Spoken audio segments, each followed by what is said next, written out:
the legally blind artist that is rapping and painting for justice, hoping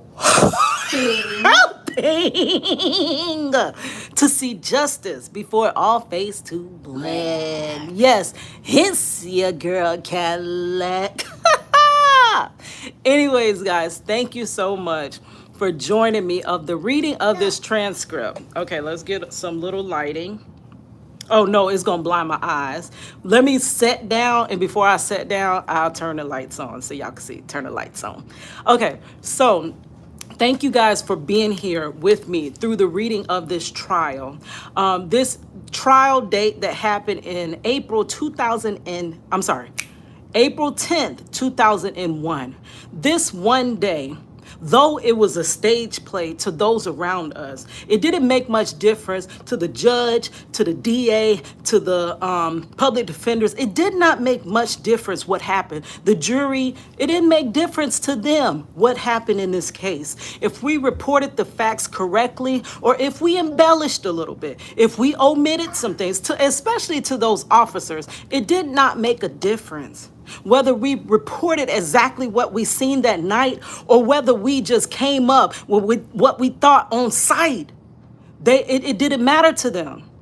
Who it mattered to, who that trial mattered to, was me.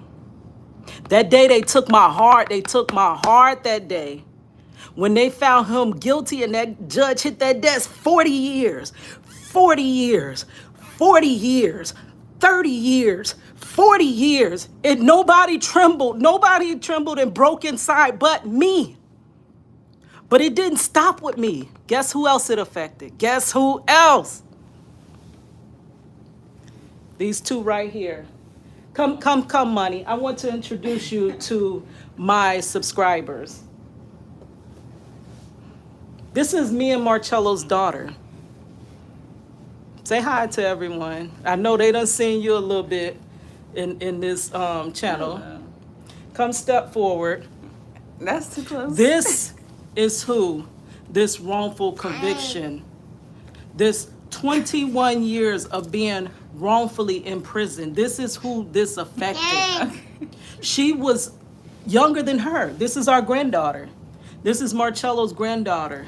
That he's going to also not only miss the first generation's life, he missed 21 years of her life, meaning he missed her first words, her first steps, her kindergarten graduation, Why are you smiling, her high baby? school graduation, and now, just next month, he's about to miss her college graduation for a crime that they never proved he had. They had no tangible evidence. He missed the birth of our granddaughter, our beautiful granddaughter. He missed that. Marchello would have wanted nothing in the world than to be there, to see her born. But yet I had to be there alone, and it still was joyous. But how much more joyous could it have been with my husband there, her father there, and her grandfather there?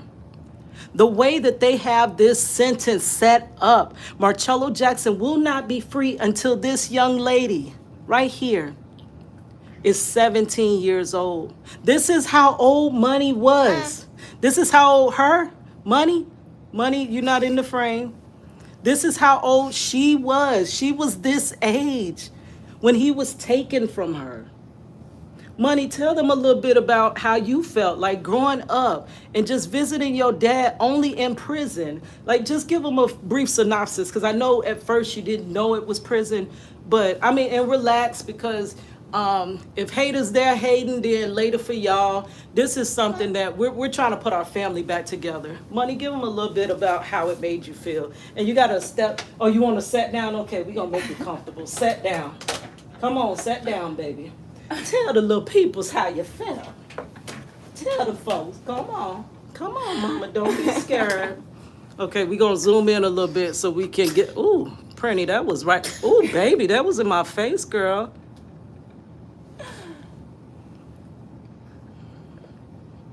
Okay, you have the floor, Miss Money Jackson. So, with my father, You gotta speak up a little bit because you're far away from the camera. Oh, lights. Sorry. There they go.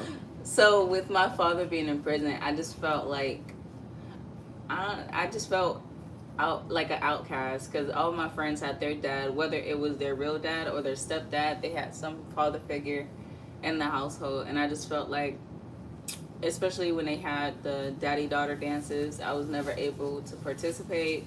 You know, I never had a dad to pick me up from school, like, you know, take me to any of my plays, anything like that. So I just felt like, I don't know, it just made me upset, like sad. And then did those sad feelings turn into what? It just turned into basically me trying to push it out of my mind and numb myself to where it doesn't, I try to make it not bother me anymore because it's been so long to the point where I don't want to seem like that sad girl anymore because her father is still not home.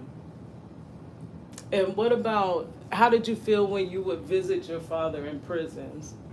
I was happy when I used to visit him, but when it was time to go, it's like, dang, I still gotta leave you. Like, even though we have this little bitty time together, and while we have this time together, they're watching us. We can't even like talk freely. It feels like we're caged animals basically. Because even when I go in there, they treat us like we're the scum of the earth. Yeah, the child, and she's the daughter. Like, what did she do wrong? What did he do wrong first? Because he's wrongfully convicted. But what did she do wrong? Why is she being treated as though, oh, you're here to see the scum of the earth? Okay, so did it affect you during like your school, like your schoolwork and stuff like that? Did it affect you while you were there? Yes, because like especially in my early childhood when I like was elementary age, I just, you know, I used to get the feeling like where I don't care about nothing else because my dad's not home. So I used to just not even care to turn in homework, not to, you know, to do anything. I really just didn't. I didn't care about anything else besides that. I used to always tell my mom how I was sad, and I used to go run in the room dramatically and cry. And your dad mentions this one time that really hurt him. I did have an interview about that where he was saying that you told him at visitation you were going to go get in trouble. And he asked, like, why would you do that? And what was your answer to him? So I could be where you at. Yeah, he said that broke his heart. Like, he wanted to cry, but he couldn't cry in front of everybody. But it's been a long road. Money struggle. It is so many days I have picked her up from after school care or from school. They calling me, your daughter's crying uncontrollably. We don't know what to do for her. All she keeps saying is, I want my daddy. I want my daddy. It immensely affected her. It affected our lives. But everybody told me to just move on. Just move on. He's gone. Just move on with your life. How do you just have somebody eaten up by the system and just freaking move on like it never happened? And then her grades suffered for a long time, But one day, miraculously, this girl got it together. Do y'all know that she went to high school? She got her grades up.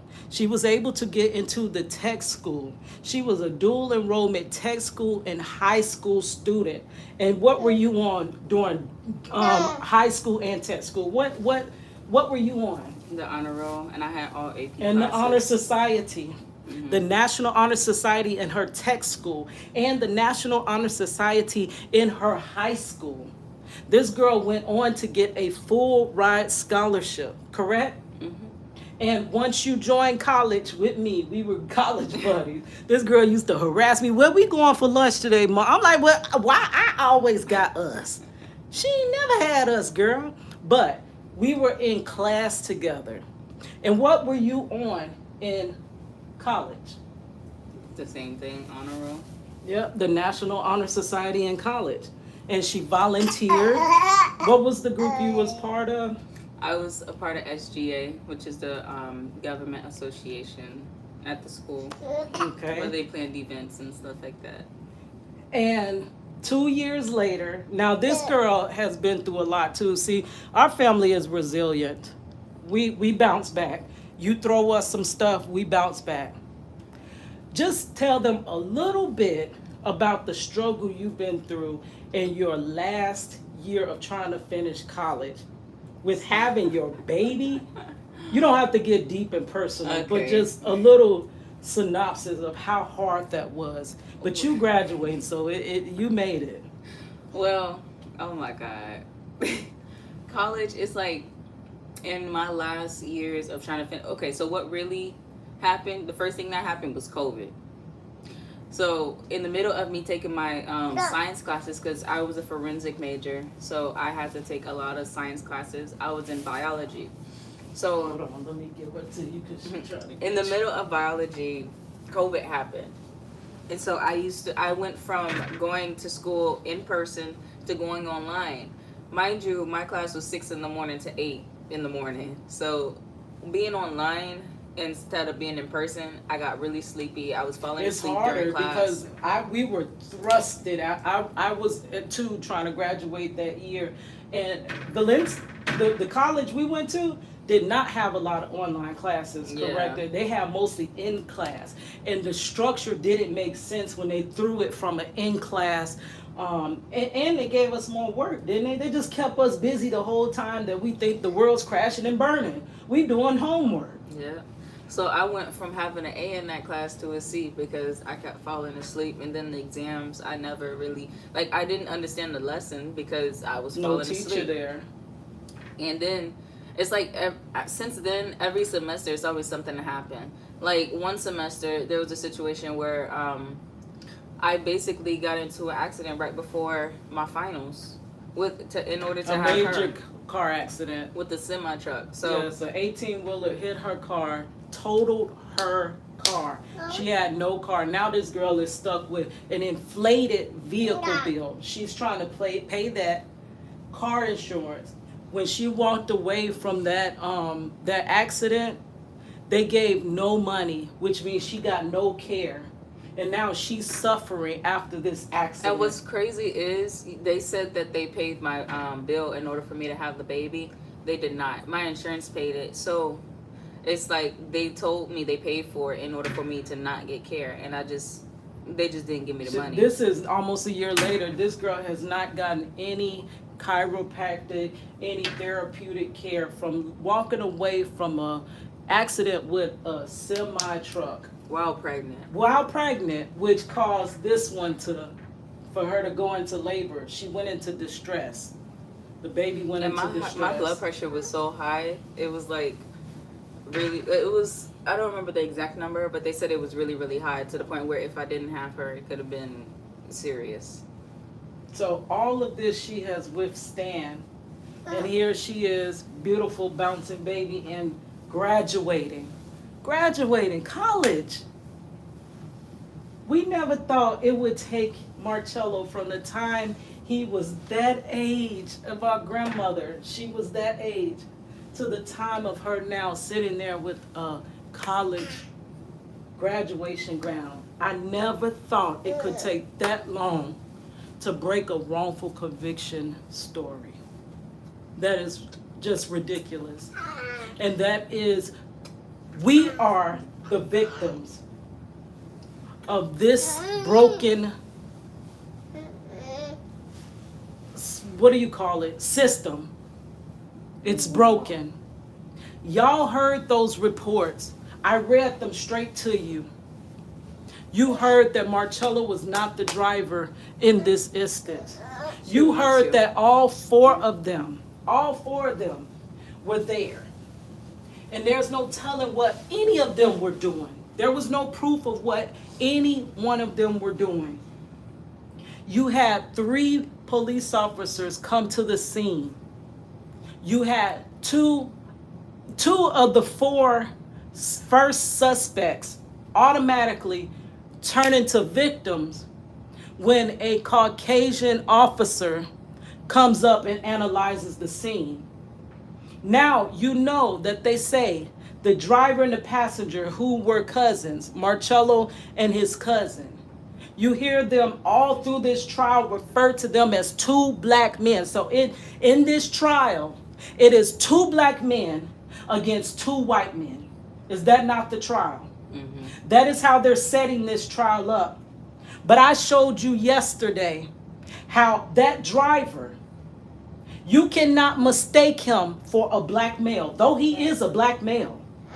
You can never mistake him for a black male. When I showed you the picture, what did you think? He was a white man. Yep, it looked straight up and down, Caucasian. You would never in life. But you mean to tell me a Caucasian officer who, mind you, has I'm going to keep reminding you this.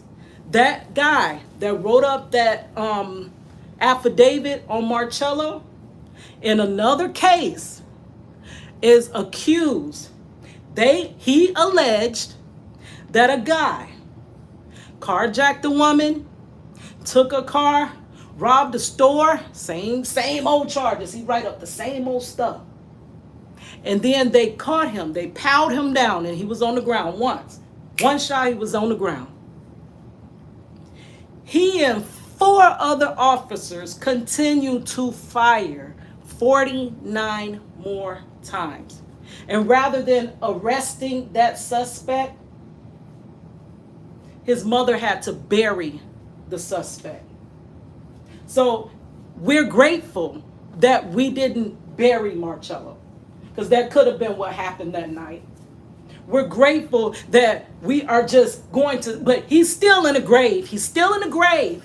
That's a grave. But it's a grave where you're still alive and you see your life passing before your eyes. I'm okay, Grandma. I'm okay. Grandma, I'm okay. You ain't nothing wrong. But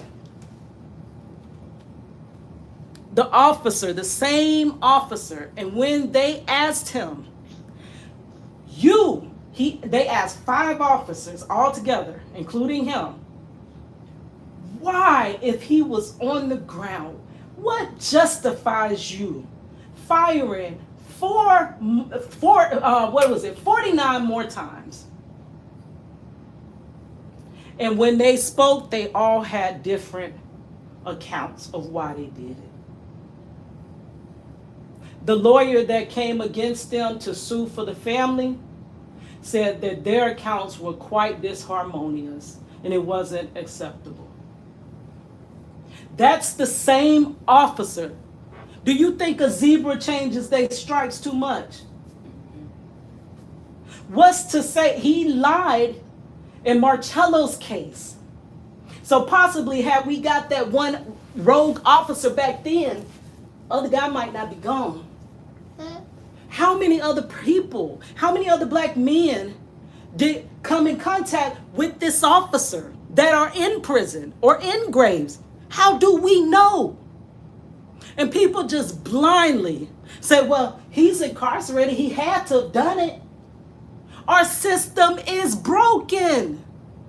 That ish ain't working. Marchello sat through that trial and they all lied and said the driver got away. It was 2 black males, the perpetrators, and 2 white males, the victims. When in actuality, when that police and all 3 of them police came up to the scene, they seen 3 white males and automatically in the camera put it on the one black guy that was sitting there that wasn't even a driver. All 5 of them testified and lied that Marchello ran. We're going to visit this spot money. And they wrote in the report that Marchello was arrested right there on Robinson. And the stopping point of the vehicle was on Beach Street. One cop said it was 150 feet. The other cop said it was 2 blocks down across the street. And then the lady tried to infer that Marchello ran, but still she says he was stopped on Robinson Street. Well, the only way for you to know that's a lie is to look at Robinson Street. The cul-de-sac, the Robinson Street sits directly in front of the cul-de-sac. There's nowhere to run. You can't run. It's like me running if I'm in a neighborhood, running from one house to cross the street to the other house.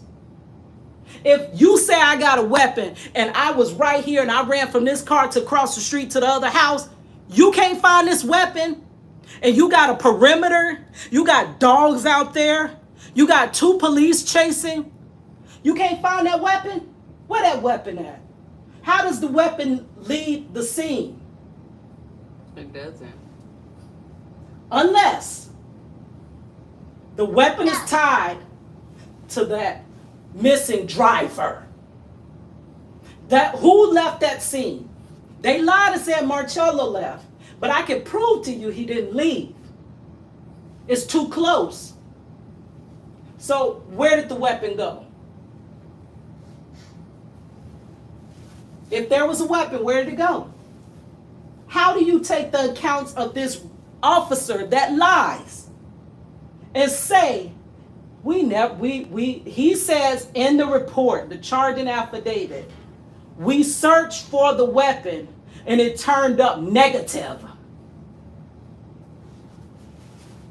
How you ain't find that? Ain't no way you ain't find it. Ain't no darn way you didn't find it. But why would you omit it from being state's evidence? Why? Y'all claim they had all these different accounts of who took these guys' wallets. And they said Marchello definitely held their wallets in their hands. And when the lawyer asked, so if this is going to prove this case beyond a shadow of a doubt, there's no more doubt, why did they not dust those wallets for fingerprints?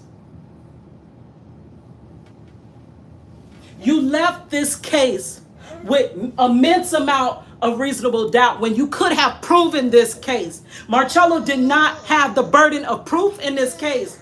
The defendant is innocent until proven guilty. They did not prove Marchello guilty. They didn't have Marcello's fingerprints. They didn't have his DNA. They didn't have nothing that linked Marchello to this. You charge him with a weapon that you can't find, which takes the charge from being 10 years of his life missing to 40. The weapon put 30 more years on him. The weapon that you can't find, that you looked for, per the uncredible officer. We looked for it, and it turned up negative. Please, right now, we're on live. I tried to do the description box. It wasn't really working out for me. I wanted to just get on here, and I'm finna read. If y'all want to go back and hear the rest of the case, I have them in lives. I have them in a playlist. They start in a playlist. This all started with Free Corey Miller and the story that Corey Miller was saying about him being wrongfully incarcerated. And it started with me wanting to cover that story because I admitted I didn't know his case. I don't pass judgment on nobody before I know their case because I know how this system is. People pass judgment on me every single day. Every day I push record. You stupid girl, move on with your life. Why you sitting there waiting on me to help? You can't find nobody free. Baby, I can find many men free, but I ain't no another Marchello that's free. Princess, why is you looking like That was the love of my life. That's my soulmate. When you marry somebody, you marry them for better or worse, and this system is worse. And I'm going to fight until he is free or until they bury me. Let me put this charger in. It's about to... the day they put me in that ground or until y'all let him go. It stopped it. It stopped. It's still going. It's just frozen. But yes, if you want to follow along with this case, I have a playlist, Free Corey Miller. We started looking into Corey Miller's case, and it prompted me to start opening my husband's case because I gave up hope. It's hard to have hope in this broken system. It's hard to have hope in our justice system because ain't no justice in the land. Ain't no justice in this land. So it made it very hard for me to fight on and continue on. But I took that torch back up. I picked it back up. And I'm fighting again. I'm gonna unveil and unveil and unveil. If I gotta tell y'all the story one by one, that's how we gotta do it. Cause I'm 42 now. I was 20 when this happened. Marchello was 19 when this happened. He's about to be 42 now. So baby, we ain't got nothing but time. We done raised you. I done raised you now. Baby, can you get that out your mouth? He's not gonna be 42 until October, and you're still 41 until June. I'm turning 42 around the corner. In June, not So right now. I have a petition. I would ask that you please, if you have not looked at his petition, look at his petition and share it and sign it if you feel compelled. The only thing I want out of this is for Marchello to have a new trial that is fair, because he did not get a fair trial the first time. All right, guys. So I am going to I'm going to read. You guys, thank you for being here. I know y'all got things y'all wanted to do, but I'm going to go into reading the closing statements of the assistant state attorney back in that time. Huh? You want to sit right here? Yeah, I'm going to sit down and I'm going to read them the last of it. Thank you guys. Say bye to everybody. Bye. All right. Oh, we didn't show Prince's dress. Tell them what's the significance of Miss Prince's dress. This is the Easter dress that my dad bought me right before his trial. And this is it on Princess, which it looks big. Mommy, it looks really big on her. He bought that for her himself with the intentions on seeing her wearing that to church with him. And he didn't see it until she was behind a glass and he was behind a glass. That's when he saw her in that Easter dress. All right, so let's get back to these transcripts. The petition, just Google, change petition, free Marchello Jackson. And hopefully it comes up. Marchello's name is spelled Marchello, Marchello Jackson. Free Corey Miller, give him a new trial. Too many people coming back and recanting. I don't know that whole story, but when a person asks for a new trial, it is not saying set them out on the street free. It's saying let's take this back to court and reanalyze everything that we have. You know, 2 people in Corey Miller's case recanted. And one of them said the only reason that I sat up and the only reason that I convicted him and testified against him in the first place is because they threatened me that if I do not testify, they would bring up charges on me. That is as well why those 2 alleged victims in my husband's case testified. Because at first they really did not want anything to do with this case. They ran off. They moved away from Orlando, Florida to Vermont. They ignored the subpoena to come to trial. When you hear this closing statement from the assistant state attorney back then in 2001, when you hear her statements of how deathly afraid and scared these guys were for their lives, and when they found out that only one of the guys were caught, one of the black guys, which he actually in fact was caught, but they claimed that he wasn't. One was, one wasn't.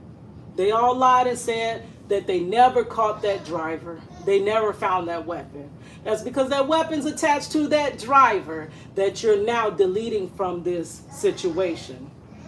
And the guys, they're going to say how freaking scared and how they just was so in fear of their lives. It went from one thing when they wrote their charging affidavits. And if you listen to last night's transcripts that was talking about the closing arguments, they escalated it up from just being that Marchello took $80 from me. And I always say that because they wrote in their initial reports that Marchello took $80 from them. They said they had wallets, but they had no money in their wallets They gave Marchello the 2 wallets, and then Marchello would not leave them alone. And they decided that, well, we have this $80 that we bought from our bartender friend, and if we give it to Marchello, possibly he'll let us go. Okay, they say that they give Marchello positively $80.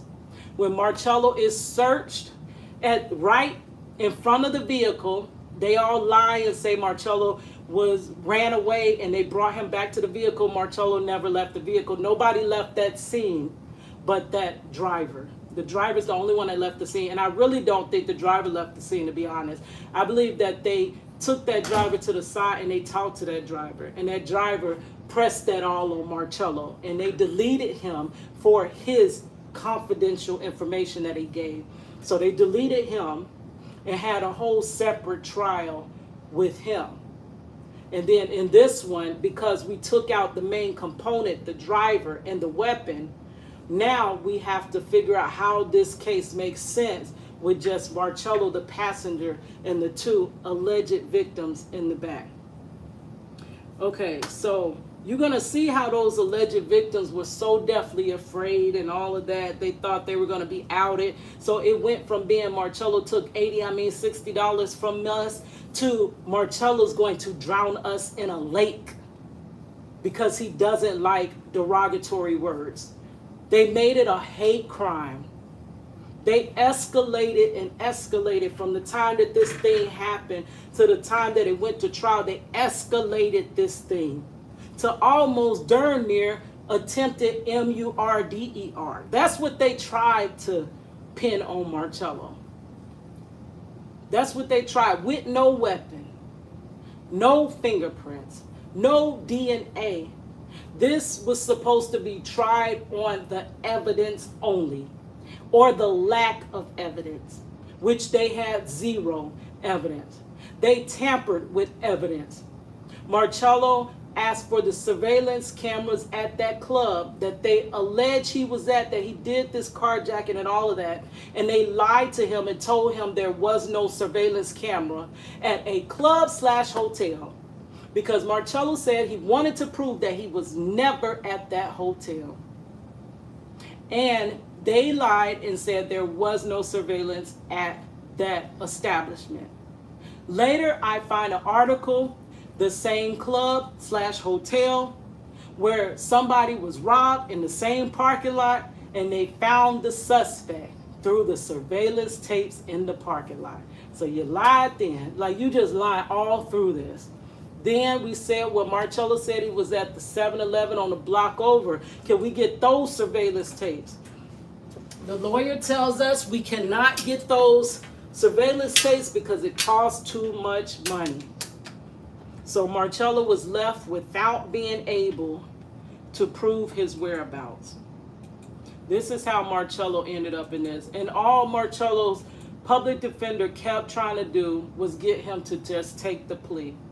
Please just take the 17 years and go on. He said, think of me as your doctor. He said, they have a witness, which was the police and the guys. He said, you have about a 5% chance of winning this case. Take it to trial. Marchello is a 20-year-old black boy, 20 years old, just became a father. You telling him to take 17 years. And he's thinking, I just had this baby girl and he was so in love with her. They were always together. He was a great father. I know, unbeknownst to what people think about black men being fathers, Marchello was a great father. And he's thinking about this 17 years would make me grown, our daughter grown when he gets out. He said, okay, Marchello, just think about if I was your doctor and you had a cancer in your arm and I didn't advise you to cut your arm off. How would that look if you die and I was your doctor? Marchello say, I can't take 17 years for something I didn't do. He said, okay. So if I didn't tell you and that cancer spread throughout your body and you died, how would I be a good doctor? He said, Marchello, Take the plea. Cut your arm off so that you can live. He was telling Marchello, they finna sink this ship you on, baby. We don't care how innocent you are. They finna sink Take these 17 years. Do the time. Just take this time that you did not do the crime for, but just take that 17 years. And Marchello said, I can't take 17 years for something I didn't do. I can't do it. His last words to us before going to trial was, well, kiss your daughter goodbye. Kiss your daughter goodbye. That was his last words to his client before going to trial. Kiss your daughter goodbye. Okay, so now we pick up. These are going to be closing arguments of our assistant state attorney at the time in 2001. And thank God, we now have a good state attorney in Orlando. Yes. We had a really good state attorney previous in Orlando. Yes. And when they came along, they started something called the Conviction Integrity Unit, because they realized that in Orange County, Florida, there were many trials that were just padded and botched. Many people that did not receive fair trials in Orange County, Florida. So now our state attorney is no longer the biased state attorneys that we had back then. These are people willing to listen to the facts or the evidence or the lack of the evidence. But back then you got to understand Florida to understand the dynamic. Florida is still one of those backwoods states. It's still very much that way. The only place that you really have a concentration of multiculturalism, if that's a word, whatever, multicultures, is within the cities, the major cities, maybe Orlando, Tallahassee, Jacksonville, Miami. Those are going to be your only condensed mixed race populations. But Florida has a lot of backwoods. I'm telling you, Florida got 1,000,000,001 and look like prisons, because I done visited my husband all over this land, all over the state of Florida. He's now 7 hours away from us, from his home. All in them back country woods on the edge of Alabama. It is a lot of those little cities, and a lot of people there do not. They still have that old frame of mind, and a lot of them still run a lot of stuff that's happening in this state. So let's get into reading the closing arguments of the then in 2001 assistant state attorney trying this case for the state against Marchello. That should have came across her desk, and they should have dropped that case, because they knew they had nothing against Marchello. They just wanted him to take a plea and get some time out of him. But guess what? You've already gotten 21 years wrongfully out of my husband. Okay, Ms. Brennan, thank you. May it please the court counsel, Mr. Sims says, I wish I knew that they were down there, what they were doing down there. He sure enough insinuated that he was right smack there and knowing what was going on. There is no evidence whatsoever. I even asked these officers for any evidence, these crooked officers, for any evidence that this was a substance related at all. Was this substance related at all? Because I sure picked up on it when he started asking those questions to the first officer. And can I tell you something?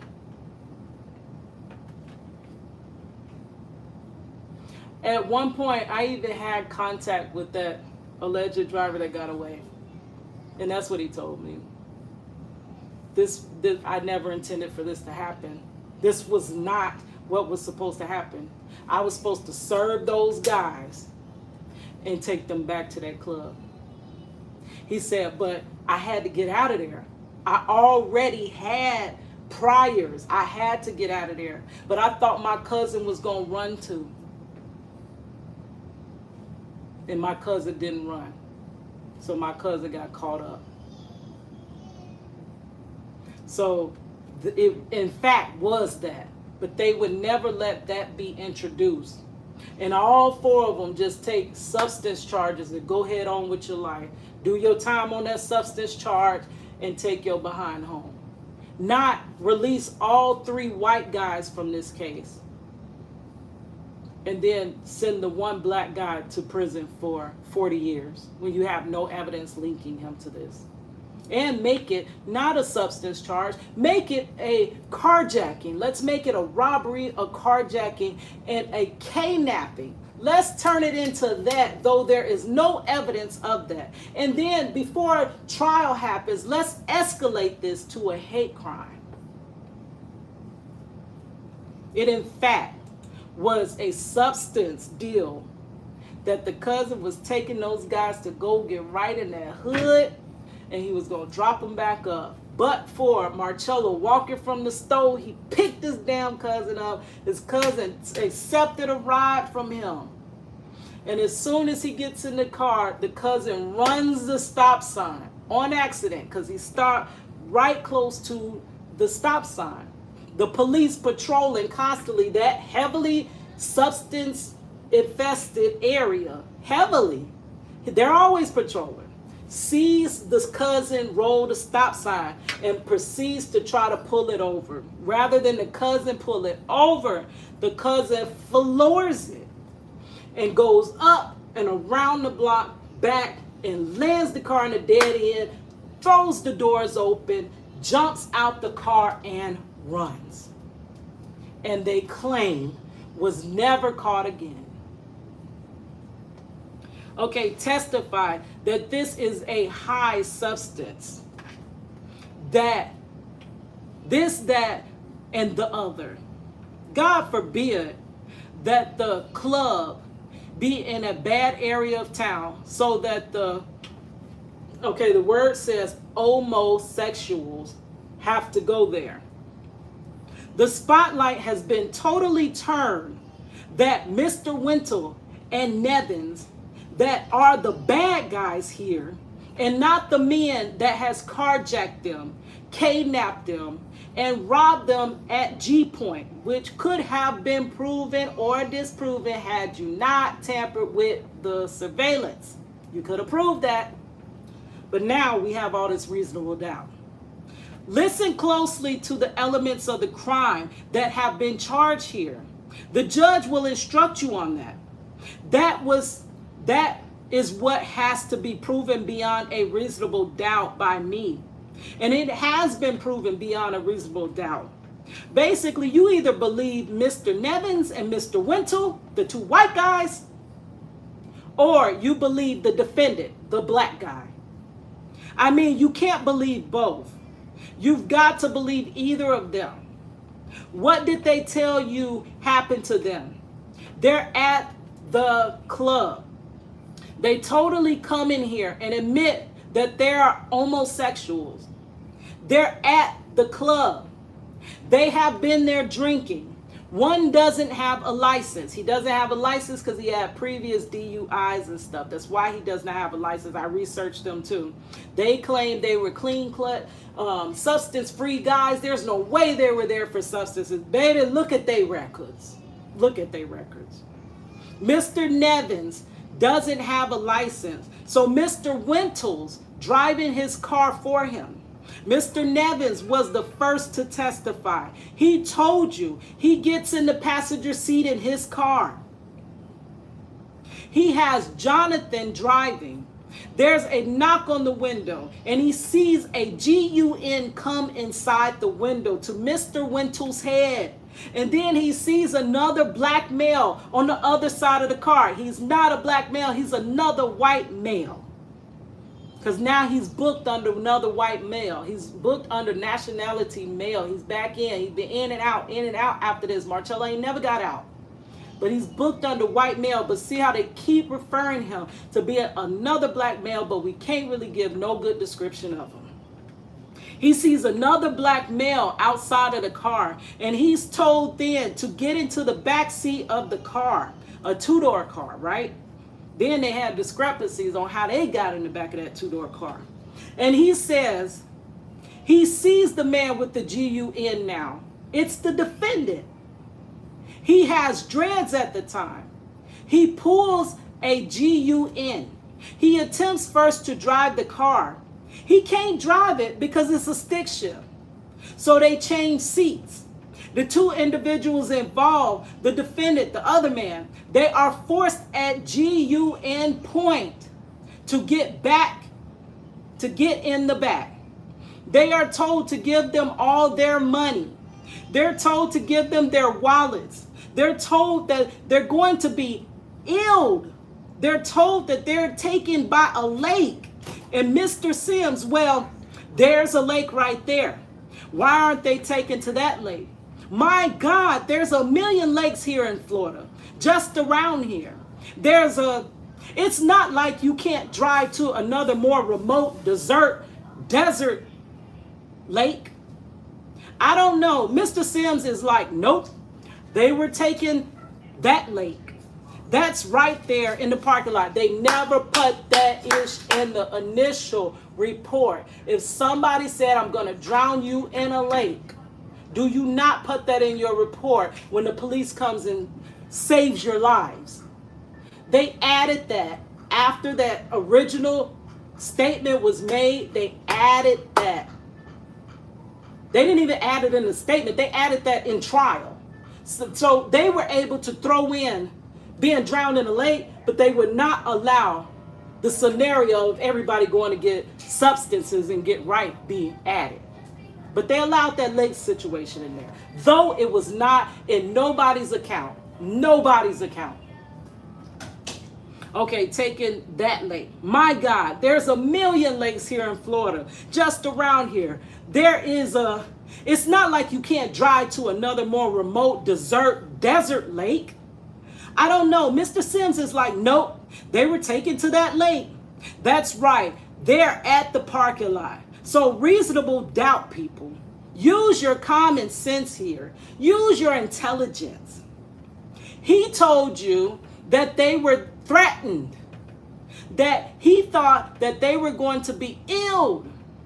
In his mind, he thought he was going to be ill. He was very scared.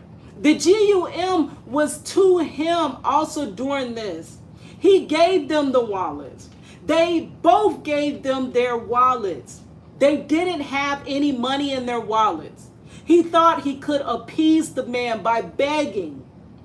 He told you he begged to take the car, begged to take this money, this $60. He never said 60, he said 80. But now they're correcting it and making it, all right, oh, that never happened. He never put the wrong amount. Okay, this $60, he says, yes, I wrote it down 80, but it was 60. And I told the police it was 60. The corrupt police that is, in fact, changing stuff.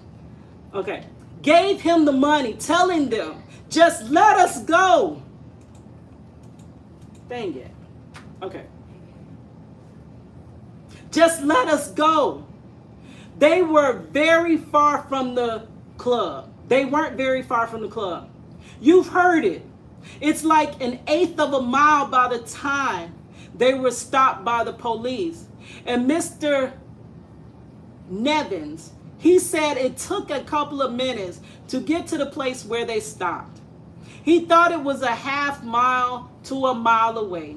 And he told you basically what a stressful situation this was. What a nervous, stressful situation to be in a car with a GUN to him.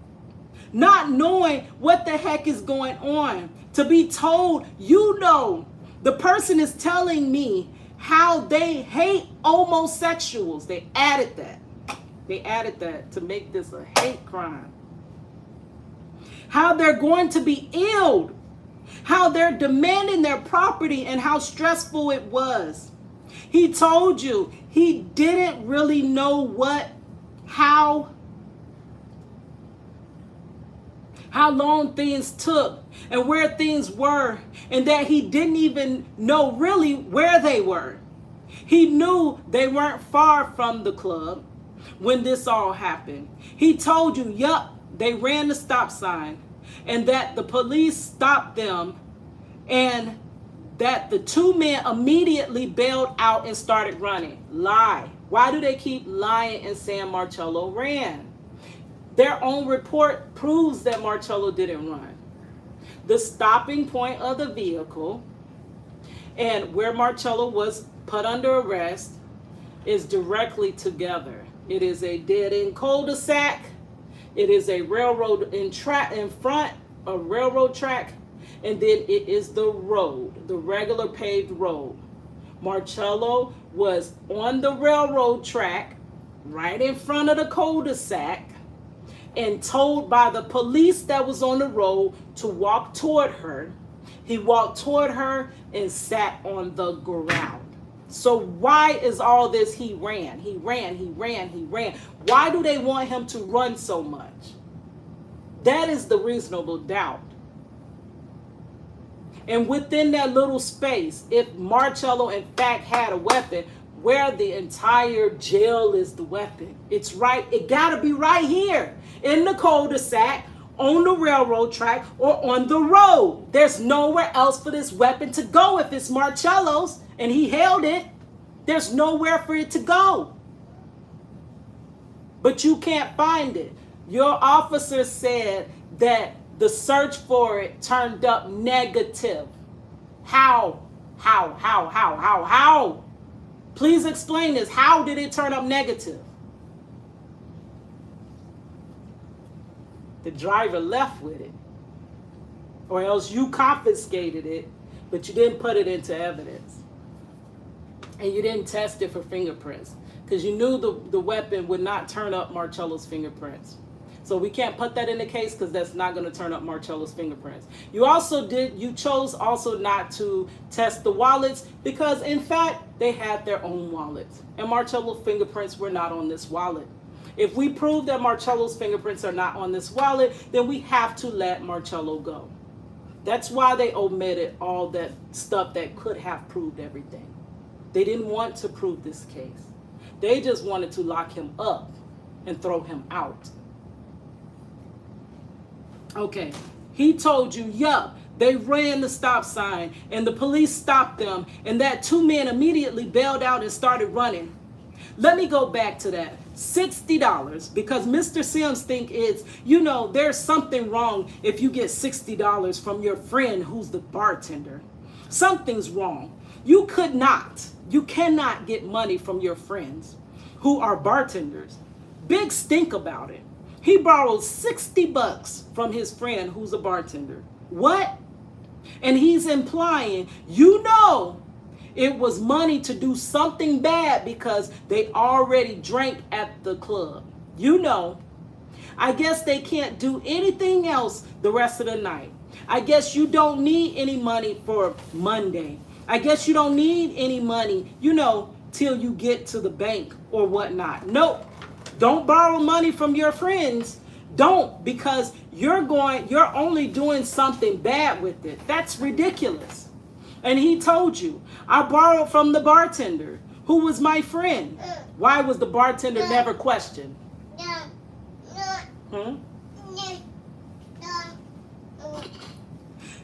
Franny, how am I going to read holding her?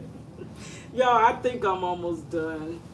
We only going to get through, because I think that Marchello's public defender comes back and rebuttals, but we're not going to do that, I guess.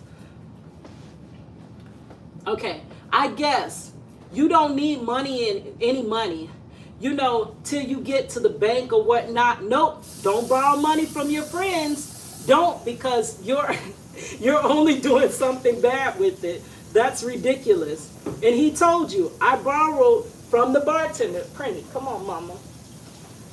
who was my friend, because I didn't have any more money.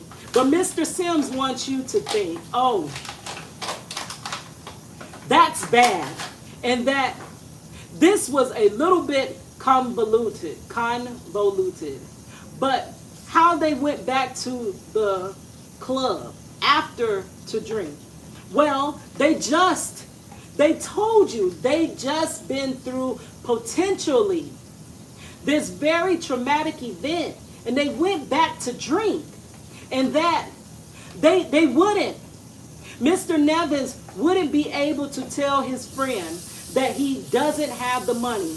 Okay, so he has to make this up that he has been robbed because he can't tell his friend, but they're going back to the club to drink. I mean, that's ludicrous almost. It just doesn't make any sense. Don't go back to the club if you don't want to tell you don't have the money. Then go somewhere else and drink. It's not the only bar in town. I mean, some of these insinuations are, I mean, you can use your common sense and tell what, it's essentially shifting, trying to make you think the bad people here are Mr. Nevins and Mr. Wintle. Mr. Nevins and Mr. Wintle never wanted to be a part of this case. They were forced to be.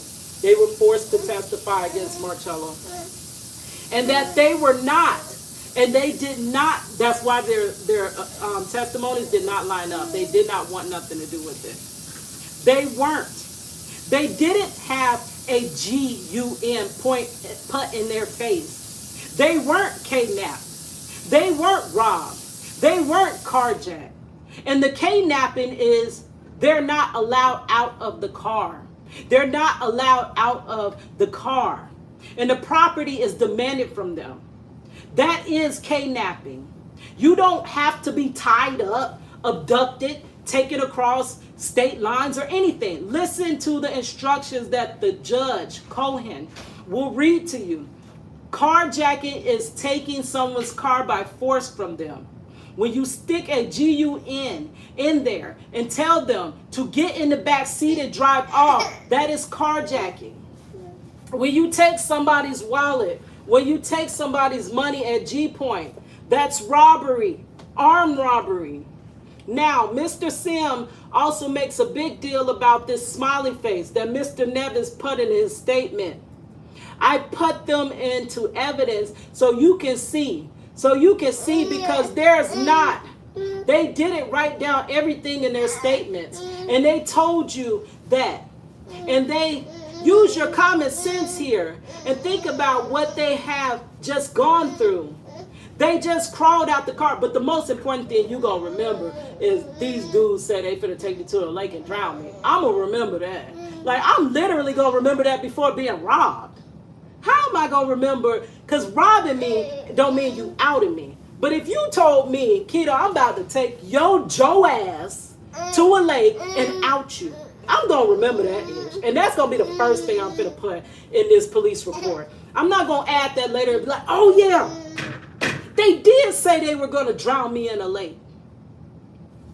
Now, Mr. Sims also makes a big deal about the smiley face and that Mr. Nevins put in his statement. I put them into evidence so you can see. You can see because that's not, they didn't write down everything in their statements. And they told you that. Use your common sense here and think about what they have just gone through. They just crawled out of the car. And what did Officer Savage tell you? They were very upset. Okay. They are hugging each other. One vomits. Both of them tell you, I don't write like that normally.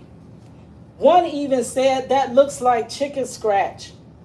I'm nervous. I mean, not every single detail is in this 13-line statement, and neither is it in Mr. Nevins. But they omitted the same detrimental part. I don't understand how they both accidentally wrote 80 but meant 60, and then they both omitted being taken to the lake, if that's the most detrimental part. How do both of y'all forget the same information? Okay. And so a smiley face. You can't put a smiley face on his on the thing when, and he told you why he put it in there. I put it there after the sentence that said something about, and then got out the car and bailed. And he said it was done. It was over. And Mr. Sims wants you to think there's nothing happy about that. Nothing happy. These men are alive. They thought they were going to die, both of them, at some point during this, that they would be ill in this about 5 minutes that took place. A few minutes, it went through their head, their mind. Yeah, I'm going to be ill. There's a GUN in my face. There's somebody telling me that they hate homosexuals. There's somebody robbing them of their property. There's somebody telling them they're going to be ill. Oh yeah, it's happy when it's done and it's over. And the police are there and you're alive. I submit to you, that's probably a happy time. And put this little smiley face on there after it and said that they bailed out and they're gone and it's done. And we are, look who wrote it. 2 means you can see these men. Right, Mr. Wintle looks like he's 14. Like Mr. Sims said, these aren't men. And neither was Marchello. Marchello was only 19. So you're making them the innocent little boys, and Marcello's the big bad black man. Of, high sophistication here. I put them in so you could see what they wrote. And remember, one was on substances, so as he's testifying, he's doing this the whole time he's on the witness stand. Okay, so you could see that what they wrote. You could see word for word how they wrote it, what they wrote. Obviously, not every detail in there, omitting the most important stuff, the hate crime stuff. They forgot that. They told you not only did they write a statement, but they were questioned by the police. They did give a verbal statement. It's not the police. Okay, let me see your IDs. Okay. Fill these out. Okay, thank you. And that's it. They never talk to them. Of course they question them and get more details that come out. But no, the police is going to tell you, write everything that happened in the incident, and they're going to tell you to try to be thorough. I have filled out a police affidavit before. They don't, even if you try to go tell them, oh, and this happened, they're going to say, put it in the report. Put it in the report. Because that's what's going to go to court. Me, I could come to court, but that doesn't prove as much. Well, it does when it's a police officer, because their word just carries so much weight. Okay, but they're going to tell you most likely put that in the report. Okay, they told you they not only did they write a statement, but they were questioned by the police. They did give verbal statement. It's not the police. Okay, let me see your IDs. Okay, fill this out. Okay, thank you. And that's it. They never talk to them. Of course they question them and get, more details come out. Obviously, it's much easier to talk than it is to write something, especially after an event. That's why I'm going to put the most important stuff there. Such as this that occurred to Mr. Wintle and Mr. Nevins. It is something that they are writing this 22 minutes after their stop. Essentially, 22 minutes after this is ended. You can use your common sense. That's all that lady kept saying. That's all I remember her saying too. I submit to you. Even a few hours later, I bet you that they were still thinking, oh my God, remember this? Oh my God, oh yeah. When there's time to calm down, and there's time to reflect, when you realize, oh my God, it's over. I can't believe this happened to me. I can't believe that I just went through this. What just went through. You can use your own common sense there. But that's natural. That does happen. It's real hard to write down everything that occurred, real hard. But a few hours later, when we've had time to calm down and reflect and everything, and even and to check Marchello to see how much he got on, and then give you the reports back so you could write in what he got so it could align with him. Okay. To write down everything that occurred, real hard. But a few hours later, when we've had time to calm down and reflect and everything, and even tell, even at the scene to tell, it's much easier to tell somebody something than it is to write it down. And then fully admit not everything is there, wasn't as detailed. I thought I was, but I wasn't. And yeah, that's not my handwriting. It was extremely nervous and extremely upset. But how? Still the question remains. How did they both forget the same details? One of them, I mean, you would have forgot different details. You wouldn't have forgot the same exact, very detrimental things. Okay. But a few hours later, when you've had time to calm down and reflect and everything, and even tell, even at the scene to tell, it's much easier to tell somebody something than it is to write it down. And then fully admit not everything is there, wasn't as detailed. I thought I was, but I wasn't. And yeah, that's not my handwriting. I was extremely nervous. I was extremely upset. Now you heard that they both identified the defendant. And then that's where they make it look like Marchello, the police, one of the police, and the way that they insinuate is that Marchello got away as well, like the driver. They caught Marchello a couple blocks down and brought him back, and then they positively ID'd Marchello. Well, there was no other way to ID anybody else because Marchello was the only one sitting there, right there in the vicinity. So of course it's going to be 100% ID. Okay.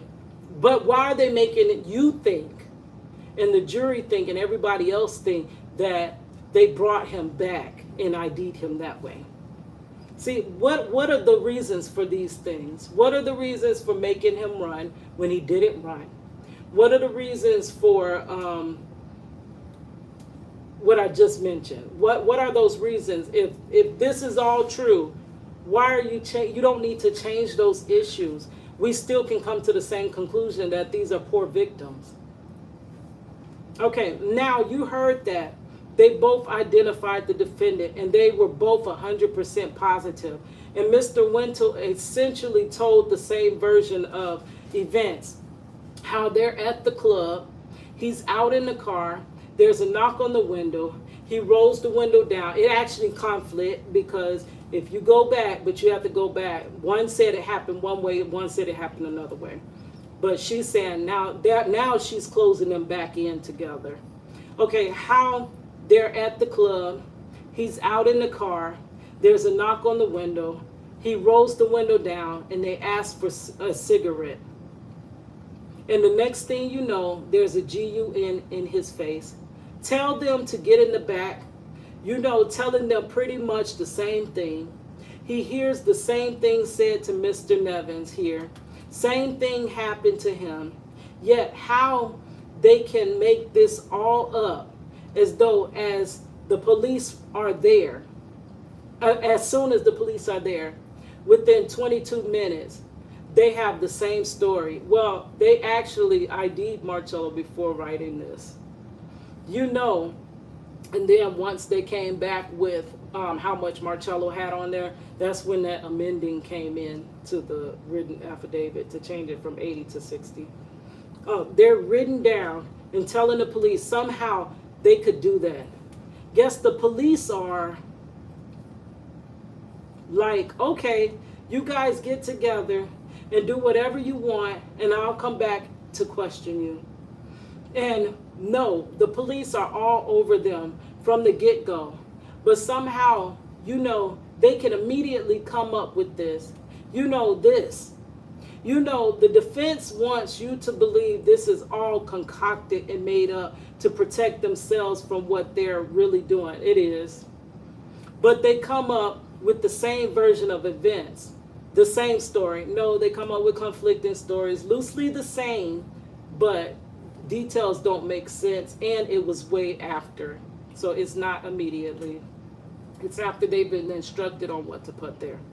Mr. Winter, and then after all of this scaredness, after you're so scared, do you run away knowing that only one of them was caught? Do you run away and move to Vermont knowing that only one of them was caught? Or do you come to trial? Do you come to trial and testify against them and put them in jail to make sure this never happens to you again? Okay. Said they stopped at this dead end. He told you he vomited after he was so scared. Told you he was nervous and shook up when he wrote this statement. Looked like chicken scratch to him, and that he was not only just wrote the statement, but was also questioned by police. Now, Officer Rivera, the officer that testified, are brought in because I have to prove the case to you. And also, all three of the officers conflicted as well. I have to prove this man did this. I can't wait and see if he gets on the stand and says, oh yeah, I was in the car and that was me and whatever. So the officer testified that he has to admit he was in the car because Officer Rivera and Officer Savage saw him in the car. They both saw him get out of the car and run. It's not like it wasn't some revelation today and anybody was in the car. Well, guess what? The two officers saw him in the car. They testified and told you they saw him get out and run. They all lied. But that's a lie. It's like if we could fix that and prove that he didn't run, which I can prove it, but if we can have this case and they show that he didn't run, because in the end, it's going to be determined that Marchello never ran. In this trial, they're going to determine there's no way he ran.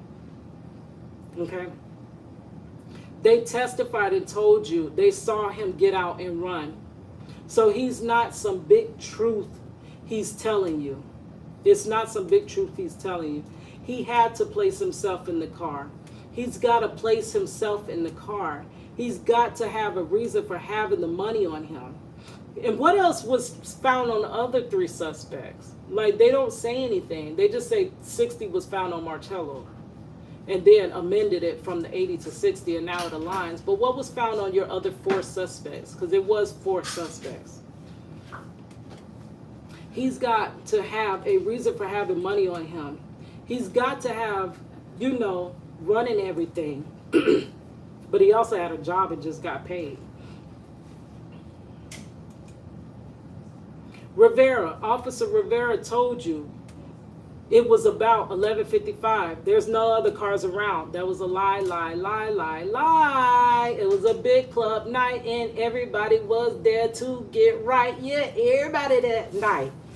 It was not nobody around. Y'all got to know this neighborhood. It's always someone out and about. I even went to church in that neighborhood. When we would drive home from late services, it's still always people out. It's one of those neighborhoods, I'm telling you. And at that club, there's no way there was nobody else around, no other people that could be eyewitnesses, because the club was just about to start. At 10:11, they were just finna get back from getting right, and that dance, that famous dance, was finna start. Okay. Officer Rivera told you it was about 11:55. There was no other cars around. There's nobody else in the area. Lie, lie, lie, lie, lie, lie, lie. Yeah. He sees them get out the car, sees them running. Lie, lie, lie, lie, lie, lie, lie. You see the driver run, but you don't see Marchello run. He stops them almost immediately with Officer Civil's help. The defendant is sweating profusely and very nervous because you about to take his whole damn life. I'd be nervous too, girl. And Officer Savage told you he too saw the defendant run. So he lied too and said he saw the defendant run out of the car, and that the victims, in his words, crawled out from the back seat. How the heck you gonna get out from the back seat until somebody let you out, girl? Or it's gonna take you a minute to get out of a 2-door back seat. That's why it took them so long to get out. Crawled out from the back seat, were very upset and hugging. We're boyfriends. Of course we're gonna be hugging. Girl, we went out to get ourselves right. We just got pulled over by the police. Oh my gosh, thank God we're not going to jail. They're arresting only the black guy. And what did they tell him immediately? They're both telling him, we've been robbed. We've been robbed. They're both telling him that. Why didn't you prove that?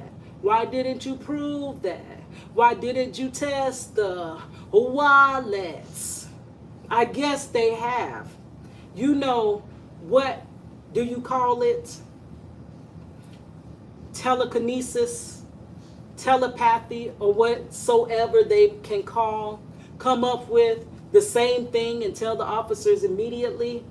In the 2 seconds, not even 2 seconds, I mean after, Officer Savage tells you he doesn't even know what's going on. They think they're stopping a car from running a stop sign. That's why all 4 should have been suspects, because you don't know what's going on in that car. You don't immediately, you arrest them all, and then you let it be handled in court. You don't just let these 2, oh, they're victims, okay, let's let them go. You don't do that. You see a car run a stop sign, evade you. You don't just let half the people in the car go. You investigate that ish. You don't just give them the car back and the wallet back without dusting it. You take that car into, basically the car is evidence. That car gets impounded and it gets tested. That's what happens. You don't just quickly determine this is our victim. Okay, our victims. And these 2 crawl out from the back seat, and he's got them at G point. And they're both telling him, we've been robbed, and hugging each other. Gee, is that consistent with just being kidnapped and carjacked and robbed at G point? And told you they were going to die. That you're going to be killed. He said he found a wallet. Officer Savage said he found a wallet on the passenger side. That's because he previously was in the passenger side. And the other guy miraculously had his own wallet. Gee, and who was on the passenger side? The defendant. He said, officer found it. You would have had to investigate that though, because that guy was already sitting up there in that passenger side before the cousin became the driver. Remember, he said he let his boyfriend drive because he didn't tell why, but it's because his license was suspended. If you go back through his record, his license was suspended for DUIs and substances. So he could not drive. So he was basically, when they left that club, his boyfriend was the designated driver that night. So that whole night, he'd been in that passenger seat. When he got in the back to allow the cousin to drive them into the hood to go get right, he forgot his wallet up in the front damn seat. That should have been investigated. That was not investigated. You only investigated. You didn't investigate nothing, but you only just took the 2 guys' words. And then the other guy says that Marchello had his wallets. So after Marchello found out that, oh, there's no money in his wallets, he returned it back to the other guy. He said, here, take this back. There's no money in your wallet. Who does that? That guy was found with his own wallet. So how did it get back from Marchello? We could have proved this by testing the wallets for Marcello's fingerprints, but we didn't. We tampered with evidence. He says he found a wallet. Officer Savage says he found a wallet on the passenger side. Gee, and who was on the passenger side? The defendant and the other defendant in the back, the alleged victim, both were there. He says the officer found it and picked it up. That was his testimony. I found it. I picked it up from the passenger side and took out the IDs to see who it was. And it was, I think he said it was Nevin's wallet. And that man's wallet is on the passenger side. Not in the back seat where he crawled out from. The other guy's was in the back seat though. It was still on his person. From just screaming. That's why she's only mentioning that one, because she knows that other wallet was still on that other person. Robbed, extremely upset, but the passenger seat. And I asked him if the victim had told him what was taken from him prior to being the three $20 bills being found on the defendant. And he indicated, yes, he did tell him. Now, let's look at the defendant's story.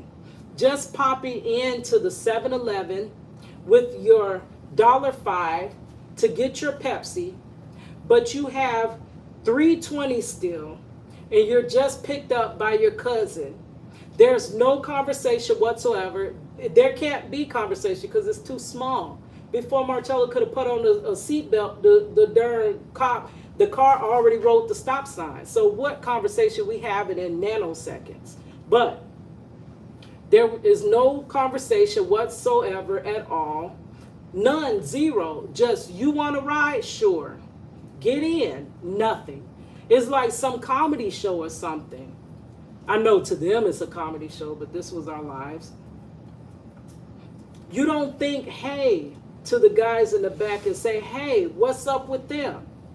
You don't say nothing to your cousin, not a thing. You don't say, whose car is this? Hey, by the time Marchello would have said all of that, the car was already in the dead end. The car would have been already in the dead end and the cousin would have been running. Hey, where are you going? Hey, what's up? Hey, take me here. Nothing. You say, don't say a word. You just get in. Does that make sense? No conversation whatsoever. Does that, I mean, none whatsoever. Don't acknowledge. They're not doing nothing going on. It's very nothing going on. Nobody's saying a word, according to the defendant. Not one word is said by anyone in the car. He just gets in and that's it. And they're on their merry way, aren't saying nothing. His cousin's not saying nothing. Just, that makes any sense. Does that make any sense whatsoever? It makes plenty of sense if you see the scene of the crime. The alleged crime scene. If you see the neighborhood, it makes plenty of sense. Marchello was picked up. As soon as Marchello got in that car, the car rolled the stop sign. He stopped really close to the stop sign to pick Marchello up. Marchello gets in, rolls the stop sign. Cops are already patrolling. He sees that car roll that stop sign, and immediately he says, puts his lights on, but he says it was so short. Per the police, he didn't even get his sirens on yet. That shows you how close that cul-de-sac was. It was right there. Marchello literally just got in the car. Does that make any sense whatsoever? Everything's normal. He did say everything was normal. Everything was normal. Is that normal? You just get in the car. You don't know these people. You know that's your cousin's car. That's not your cousin's car. You don't say nothing about it. You don't even acknowledge anybody or anything, nothing. He says they run a stop sign. His cousin runs a stop sign, and he stops the car, his cousin just, without no conversation again whatsoever. Nothing when the lights go on behind him. Nothing like, oh crap, the police are behind me. Or whoops, guess what? I've done this. Nothing. I mean, picture this in your mind. This is the way that she's painting this picture. It does paint a different illusion in your mind, but if you truly know the area this happened, you will be like, oh, okay, I get it, because he literally he just got in the car. There's no way to have all this conversation. And then you just get in the car, and then, oh shit, your cousin run a sign, and instead of pulling over, he speeds off. What the hell you doing? I wouldn't even have time to say nothing. I mean, picture this in your mind. This truly is like some comedy thing. You're driving and the cops are behind you. Nobody says anything still, nothing. Hope the cops are behind us.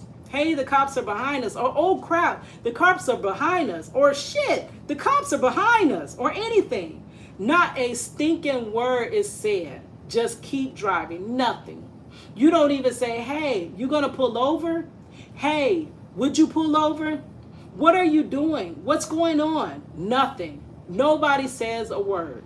Cops lighted up behind you, and you just keep going, and then you stop. And then your cousin just whoop, throws a GUN in your lap and then bails. So you bailed too. He never bailed. So he walked up to the officer when called. Because you're black. Yep, and because the other three are white. Wants you to think, well, he's black with dreads and a GUN just got put in his lap. So you know that's normal. Why? First of all, he's not driving. He's not the one that ran the stop sign. He hasn't done anything wrong. He claims he doesn't know what is going on in the car. So there's nothing wrong going on in the car. Let your cousin who ran the stop sign take all the heat, and he runs. He should have immediately gotten out the car and said, he just put a, crap. No, there's a guy in the car. My cousin, guy is running, just, no, he runs. That's a lie. He did not run. Huh? Oh, okay. I hope I'm almost done. It's almost. Oh, okay. I'm finna wrap this up. Well, heck, he runs because he's guilty of kidnapping and carjacking and robbing. What he doesn't know is he runs right into a patrol car. He doesn't run to it. He I gotta show this spot. So money is ready to go. I'm sorry, I didn't mean for this to take so long. I am on page 44. Oh, literally, there's not much more. It ends at page 50. But we'll just do a whole nother video with that one. But just keep this in mind. But today, if we're out and about, I think I'm going to drive past this cul-de-sac and show you the spot that Marchello was arrested per the arresting affidavit, and the spot per the same arresting affidavit of that same cop that the car was stopped. And you see how far Marchello could have ran or bailed out. You actually could go see that. I have that on my channel already. But I think it's a fresh new look we need to go do at this cul-de-sac and see how far Mr. Marchello. I even timed it yesterday. The cop said it was 150. One of the cops, Mr. Rivera, said that Marchello ran and was caught possibly 150 to 100 feet away from the stopped vehicle. Okay, I timed it. 150 feet, you can walk in 3 seconds, it said. No, I'm sorry. Oh, I have it screenshotted. It was 25 feet in 3 seconds. So 150, that would have been 3 seconds times what? 6? So about 18 seconds, he could have walked. But they said he was running. So how far could you run in that amount of time? If you could walk that in 18 seconds, how far could Marchello have took off running, and they caught him 2 blocks away? Now Marcello's a track star, per their own thing. But thank you guys for being here. Thank you for supporting me. Whoever has supported, whoever will support. I know it's not going to be a lot. I know it's very hard to believe that someone can be wrongfully incarcerated. I understand that. I had those same feelings before I seen this play out before my eyes. I didn't believe it. I didn't believe there's a way that this can happen. But it can happen. And we need to have Marchello have another trial, a fresh new trial. Years later, knowing all the things we know now, knowing that the 2 guys have been on substances in and out, and there's no way that shouldn't have been allowed to be introduced into the case. Knowing that the cousin was in fact arrested, and the cousin, you would never mistake him for being another black guy. You would mistake him for being a white guy, and he is currently booked under being a white male. We need to add all of these details and retry this case. And also show them that you said Marchello had a weapon, but we never recovered this weapon. You need to show them that. You need to tell them why you didn't test these wallets, that you clearly could have dusted for prints and clearly would have pulled up Marcello's prints if your story was in fact correct. We need to know why. We need a new trial. Petition, change petition, Marchello Jackson, wrongfully convicted Florida man. And I'll be back later. We'll convene right here. All right. Hiss, your girl Cadillac.